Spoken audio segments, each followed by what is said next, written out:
Hindi headline में आपका स्वागत है। मैं हूं सुनील शर्मा।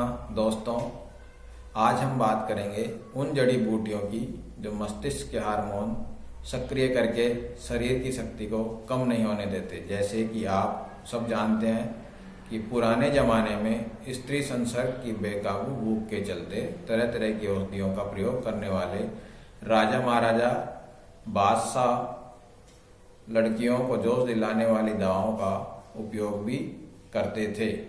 इसके लिए उनके आयुर्वेदिक वैद्य और यूनानी हकीम भी जड़ी बूटियों से तरह तरह की दवाएं बनाते रहते थे और उनका परीक्षण रनिवासों और हरम में लाई जाने वाली नई लड़कियों पर करते रहते थे। इन दवाओं से मस्तिष्क के हार्मोन बेहद सक्रिय हो जाते थे। मस्तिष्क के हार्मोन को सक्रिय करने वाली ये दवाएं शरीर को थकने नहीं देती हैं। इससे जोश बना रहता है। विश्व की सबसे प्राचीन चिकित्सा पद्धति आयुर्वेद और यूनानी के ये नुस्खे शरीर में थकान को ठहरने भी नहीं देते हैं और शारीरिक ताकत में भी कमी महसूस नहीं होने देते हैं। यूनानी पैथी में लड़कियों को जोश दिलाने वाली दो दवाएं माजून सुहाग सोंठ और खमीरा आब रेशम प्रमुख है। आधुनिक जमाने में भी ये दोनों दवाएं बेहद प्रभावशाली हैं। इन दवाओं में किसी एक को सुबह खाली पेट 5 ग्राम की मात्रा में लेने से इच्छित परिणाम हासिल हो जाते हैं।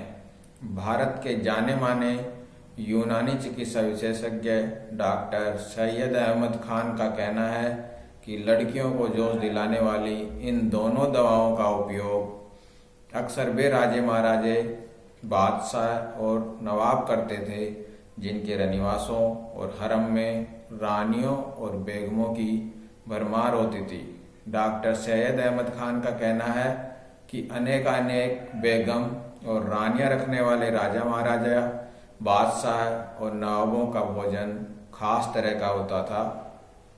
उनके भोजन में गीजा की भरमार होती थी और राजे महाराजा बादशाह और नवाबों के जिगर अर्थात लीवर की इस तरह देखभाल की जाती थी कि जो भी खाया जाए वह बेजा नहीं जाए। उनके शरीर को मेटाबॉलिक डिजीज से मुक्त रखा जाता था। इससे वे लंबे समय तक स्त्री संसर्ग के लिए फिट रहते थे। अनेक बेगम और रानी रखने वाले बादशाह तथा राजाओं को भरपूर चिलगोजा खिलाया जाता था।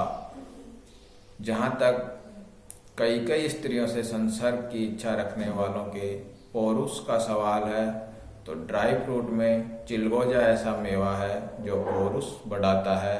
इसके अलावा नाश्ते में तैलीय मेवों की भरमार रहती थी। भोजन में प्याज का भरपूर उपयोग होता था क्योंकि सब्जियों में प्याज एकमात्र ऐसा खाद्य है जो उद्दीपक संसर्ग के वक्त उत्तेजना बढ़ाने वाला है। इतिहास में उल्लेख है कि लखनऊ के नवाब वाजिद अली शाह के आहार में गोश्त दो प्याजा जरूर शामिल होता था। इससे वो लंबे समय तक जवां बने रहे।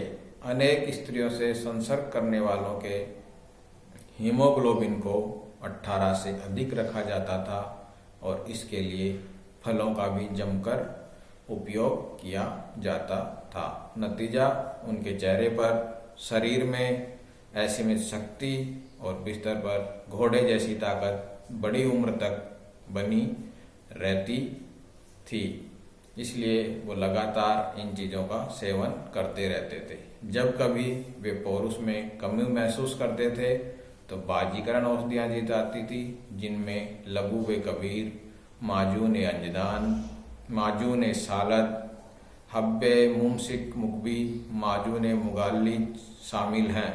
इन औषधियों को नए जमाने में क्लासिक मेडिसिन के तौर पर जाना जाता है। जहाँ तक हिंदू राजाओं के पौरुष का सवाल है तो वैद्य कई तरह की चटनियाँ, शिलाजीत युक्त औषधियाँ, जड़ी बूटियों से बनी दवाओं का सेवन कराते थे। वैसे भी उस जमाने में एक आध साल में राजाओं को युद्ध के मैदान में उतरना ही पड़ता था और इसके लिए शरीर को ताकतवर बनाए रखना उनकी मजबूरी थी और यही मजबूरी उन्हें सुंदर तथा मादक स्त्रियों के साथ लगातार संसर्ग के लिए तैयार करती थी। नमक वही हो गया बस।